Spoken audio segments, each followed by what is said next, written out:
Hey everybody, welcome to Stop the Tailspin. I am Lisa Woodford and I know firsthand what that feeling is like. When you are in it with them and they are yelling and you're yelling back and you just want them to listen. But the last thing that they're going to do is listen. So I want to help you to be able to help yourself because I know for a fact that you are probably thinking, I brought you into this world and I will take you back out of it. In those moments, that's where we're coming from. And I've been there and I learned the hard way for a while that I couldn't do it any longer. And that's why I created this program. So I'm an educator and I'm a certified life coach, and I love to help people learn confidence and mindfulness. So in those really, really tough moments, you are the one in control of you, and you can effectively communicate with them. That's the whole point, is to be able to process our own emotions, control our own emotions, so that we are not hating parenting and feeling like it sucks, right? So Stop the Tailspin is my program that I created to help you do just that. It consists of 7 different steps that I will walk you through, and I want you to learn these, review these, practice these, maybe with your spouse, maybe with your child when you're not in the heat of a moment, so that when you are, you're mentally prepared to tackle this, to just really figure out how you have to be in control of you. So let's get started. I'm going to share my screen here, and I really hope that you're taking some notes, that you're ready to put everything else aside, and you're ready to just truly learn how you can make the most of your time that you have left with them in your household. Because I know that's one thing that scares the crap out of you when I say that, is you don't have a lot of time. I don't care if they're in 8th grade, 10th grade, or if they're a senior getting ready to graduate. That is a parent's worst nightmare or biggest fear, is having them leave our nest before they're ready. Okay? So what I want to do, and this program is specifically tailored for that, is to help you navigate all of that with them before that point. So here's step 1 in stopping the tailspin. You have to stop talking. Literally, close your mouth.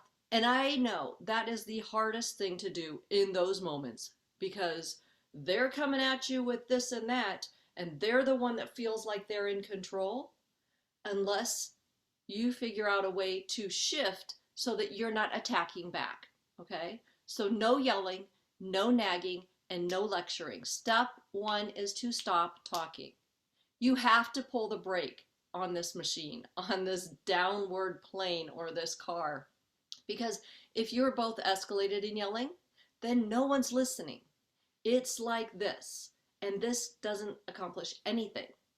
So we have to do this, and then this one just loses its energy, okay? So step 1 is just stop talking, okay? Step 2 is to breathe.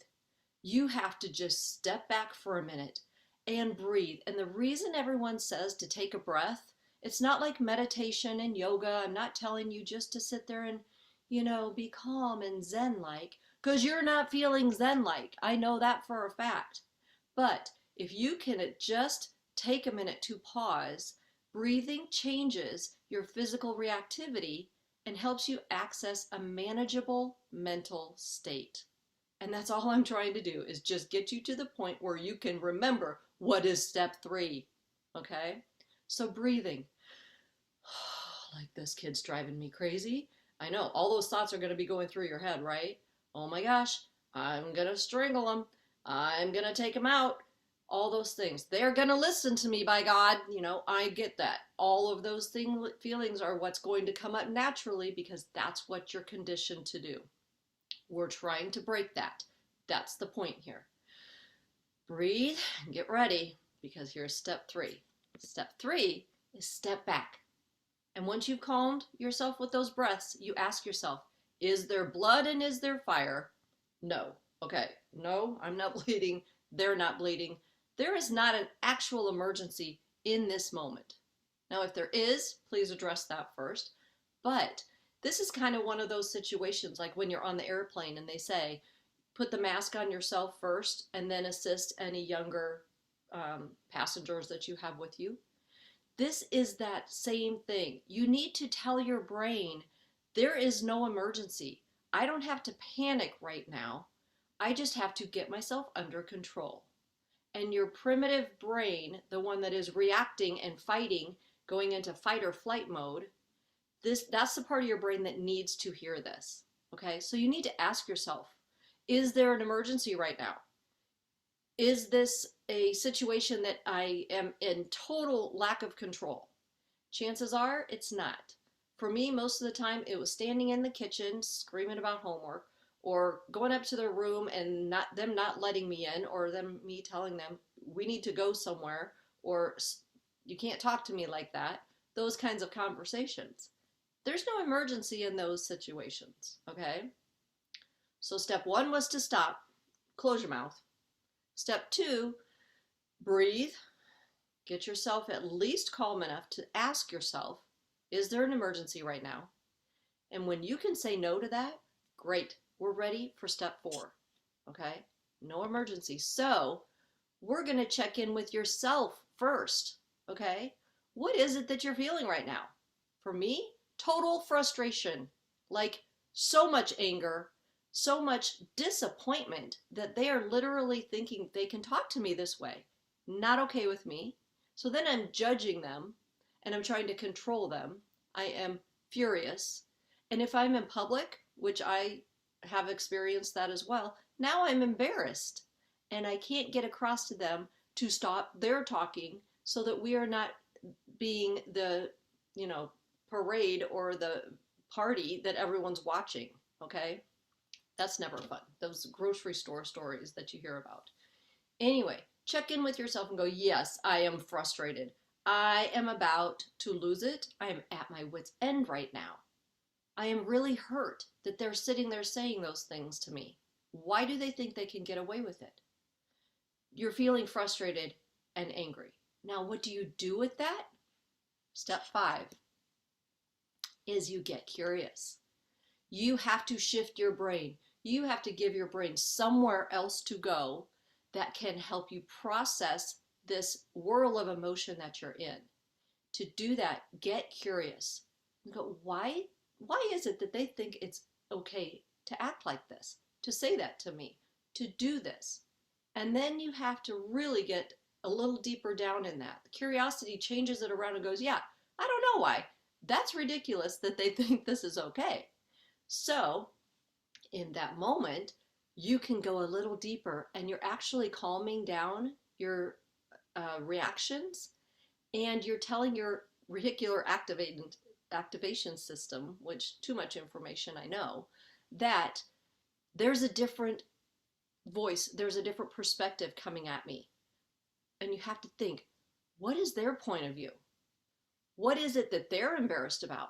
How much weight are they carrying right now? What is their situation? How much pressure are they under that they are not getting their homework done? That they are yelling at us about how we don't understand, we're not hearing them. Their life is full of so many other factors and variables and things that we honestly don't know and don't understand. So getting curious for just a minute about what kind of pressure they might be under and how that's contributing to their behavior, that's where we kind of shift. We make this shift of like, oh wow, this isn't just me being mad because I'm being disrespected. This is them reacting to me, putting pressure on them. I'm part of the problem here. That's what we have to realize. This isn't just about us and gaining control and needing to be respected by them. This is about where they're at mentally, physically, socially, and how much pressure they're dealing with. That's what curiosity can do for us. Once we get curious, then we shift to seeing them. That child that's under so much pressure, At first, when they're just on our nerves and we're frustrated and disappointed, we see them kind of as a junker, like this car that needs to be fixed. And they don't have the answers, but we need to give it to them. So it's up to me to fix it. When they need to be shown how to behave in public, how to talk to me respectfully, how to get their homework done and turned in, how to just get off the couch and quit gaming for enough time to have this conversation. Any of those kinds of things that you're dealing with, skipping curfews or vaping, all of those things are what we're dealing with in our heads, judging them. Okay? If you can take that step back and stay in that curious mind for a few more minutes, you can actually see that they are their own person. They've never done half of this before, and they don't have the developmental level of their brain right now to do different things. We know how to do them. We are above the age of 30.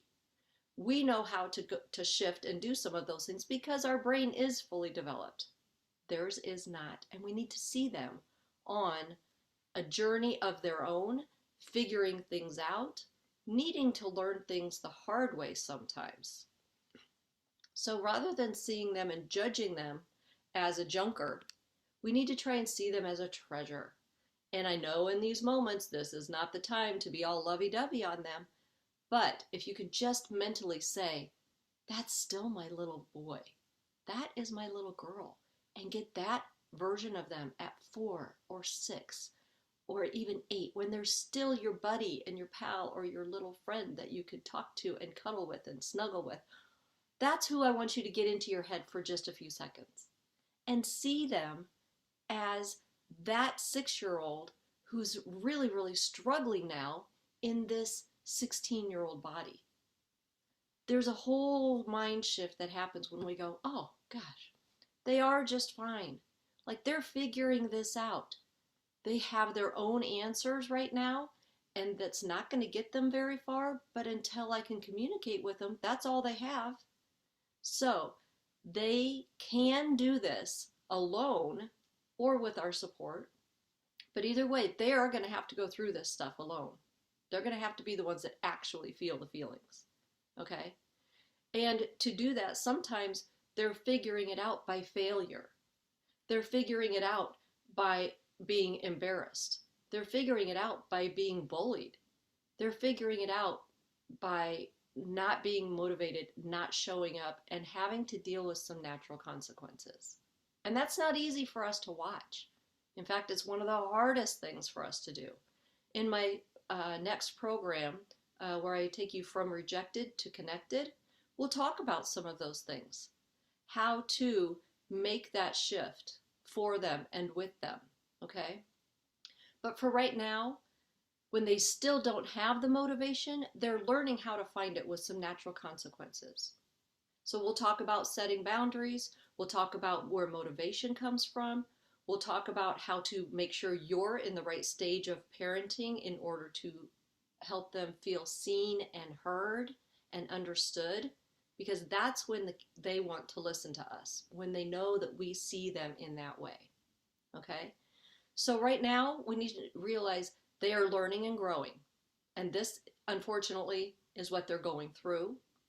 But in not too long, especially if you want to join from rejected to connected, we can turn things around so that we can be helpful, not harmful. Because our good intentions are sometimes the thing that's holding us back.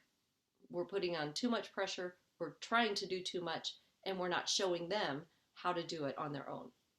So step 7 is to ask them. Just step back and imagine your little 6-year-old sweetie and ask them, what do you need from me? This is not helping. This is absolutely compounding your pressure, your problems, your attitude toward me. Let's just halt. What is it that you need from me? How can I be here for you? And I know sometimes, depending on your circumstance and your situation, you may be a little bit further down the road. They may be walking out, or you may be on the verge of kicking them out, or they may be already failing most of their classes, or they may be already threatening things and missing curfews. All of those things, unfortunately, are so hurtful and you're so disappointed, but they are fixable. It is never too early or too late to connect with your kids and to help them to feel heard and be able to help them and handle this situation in a calm and mutually respectful way. That's my goal, is to help you do those things, okay? So ask them, do you just want me to listen? Do you just need to be heard? Do you need to be helped? What can I do that will actually help this situation? And have them come up with the answers. Have them do the problem solving. Have them think it through and reflect. And maybe they don't want your help. Maybe they're like, no, you don't get it. Just stay out of it. Then that's a time that is scary for us, but we have to trust them in those moments as long as they are going to be safe. And sometimes we have to even question that. That is so scary. I get that. But again, go back to curiosity. What are they learning? Okay? And then handle it with them at whatever level they are allowing you to or asking you to. But you keeping your distance from them, not putting pressure on it, and just being there for support has to come first. So stopping this tailspin is really about you changing how you're showing up, what you're doing, what you're not saying, or what you are offering to them. Stopping the tailspin is about getting control of yourself, so you're not wanting to pull your hair out and strangle them. It's about you shifting and having it feel different to them. And that shift, they feel it, they see it, they're like, whoa, what just happened? Why is she not still standing in my door demanding that I come downstairs, or demanding that I turn off that TV or put away that gaming system or whatever? What just happened? Something's different here. And they don't just notice it, you will notice it. That is the beauty of this program, is that you start to feel free. You start to feel like an observer of the situation, not a full-on participant with your boxing gloves on. When you can be an observer of your 6-year-old and what do they need, it takes out so much emotion from you, the negative stuff, the frustration, the anger, the disappointment.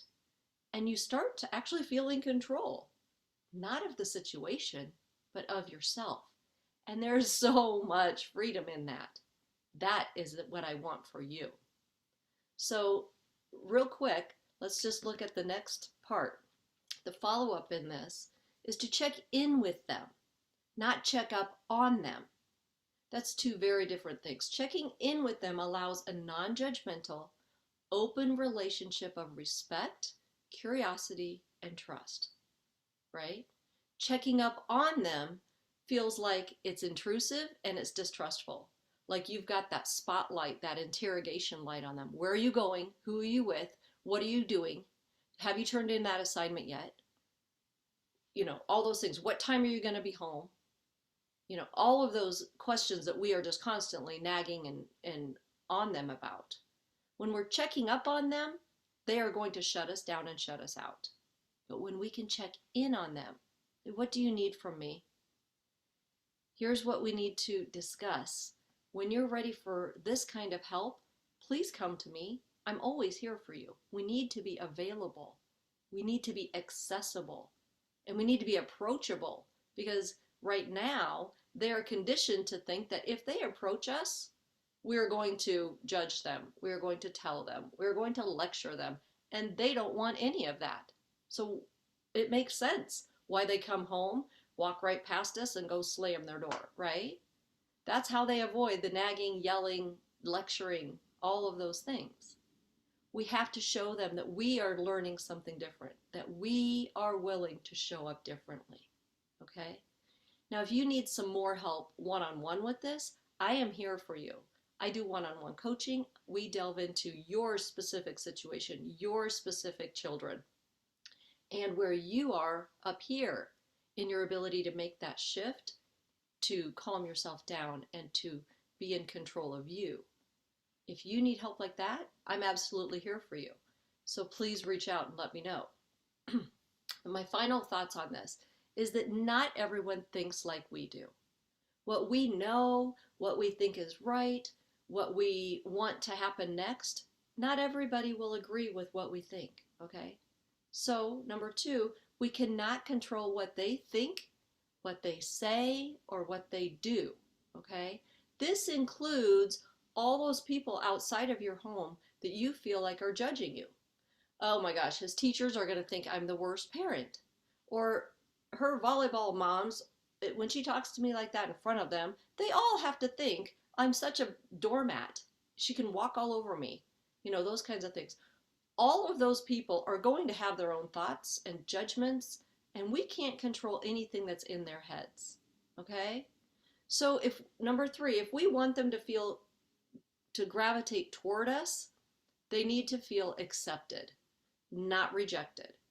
So our concern about what other people think or what other people believe, or judgment from our kids about how stupid we are, how we know nothing, all of that kind of thing, this is how we turn it around, okay? First, we have to show up. Number four says, show up as the parents, the kind of parent that we want to be. I never wanted to be the nagging, yelling, lecturing, frustrated, screaming type parent. But that's where I found myself. And that's where I decided I am not showing up like this anymore. And my phrase in those moments turned around, and I would have to say it to myself first. I counted and I got calm. And I was like, okay, I have to see them differently right now, or seriously, I'm going to kick them out, or something is going to go really downhill, and I'm going to have a lot of regret and guilt later. So I learned to say, I love you too much to fight with you, and I love me too much to let you talk to me this way. So we're not doing this right now. Whatever is going on, I'm not doing this right now. I will talk to you when I'm able to calm myself down. And by doing that, we're showing them what they have to do for themselves as well. We have to get that self-control. And the fifth thing, we have to allow for failure as they are learning and growing. That is the ultimate hard thing to do, is to watch them fail that class, to watch them lose that group of friends, to watch them sit on the couch gaming and it looks like they're winning and you're just going crazy. Believe me, there's things you can do about that. And from rejected to connected, there's boundaries that you can set. There are ways to create discipline and consequences and all those things where there is no negativity toward each other. It is established so that it is doable. I don't care. Again, it's never too early or too late to get connected with them. So please think about joining me in From Rejected to Connected, where we will do all of those things. And I hope that you review this often, that you go through and maybe take notes, just the cliff notes of this, so that you have the steps in your head. Make a cheat sheet. Put it on your bathroom mirror, on your nightstand, in your car, wherever it is that you usually get triggered with your teen, and review it often so that you're like, what do I need to do again? Stop talking, breathe. Oh yeah, okay, now I'm going to just think of my 6-year-old and get curious. What are they under right now that they're dealing with that is so much pressure that they're not even hearing me right now? And ask them, what can I do for you? How can I be helpful? Because this is not helpful. I'm willing, I'm here for you. When you have those steps in your head ahead of time, then in those moments, you can take that, all of that, you are conditioned to act this way. And this road is not a good one. This is the one that you've been going down. You have to put the brakes on it. You have to say, that's not the path I can take anymore if I want to show up as this kind of parent and get connected with my teen. So unthinking and unlearning some of the reactions that you typically have will not be easy. I will just let you know that right now. It's not easy in the moment, but I promise you, if you do it one time and you feel the relief of it and you see what being an observer versus a participant can do for you, oh my gosh, the freedom in that is worth every penny of anything that you will ever have to pay or do to get them help otherwise. Because I know there's a lot of programs out there and there's a lot of self-help things and there's a lot of time that you can take to go through all of those things. It's not necessary if you can figure out how to have the self-control and make the shifts that you need to show up and see them and hear them and make them feel accepted. Because when they feel accepted, not rejected, that's when you get connected. So I really hope that some of you come along with me to my next program. It's an 8-week course that we'll walk through one tool each week so that you can learn and then practice it for a few days. Then we'll get together at the beginning of the next week and we talk about how did it go? What did you learn? And we share those things with each other. Oh my gosh, that sharing and learning from each other, that is like 20 times the amount of information and the amount of understanding and the amount of rethinking and relearning that will catapult you and your child into a transformation, whole different dynamic between the two of you. So I really hope you consider joining me there. It's on my website. If you want any course information or have any questions, go to lisawoodford.com. You can call me. I'm always available to chat. And again, if you want the one-on-one coaching so that we talk about your children and your specific circumstances, I'm here for you. To be continued in Rejected to Connected. It's a comprehensive transformational program that's guaranteed to help you want to be together even when you don't have to be. Your kids even feel that. It's not just you. They actually see you as someone they want to be with and hang out with. So I hope to see you there. I'm Lisa Woodford. Thank you so much for being here today. More information to get on the list if you're interested. I'll end with that. Please, please, please do your work on this. Go back and review these steps. But get on the list. I'll be there for you when you need me.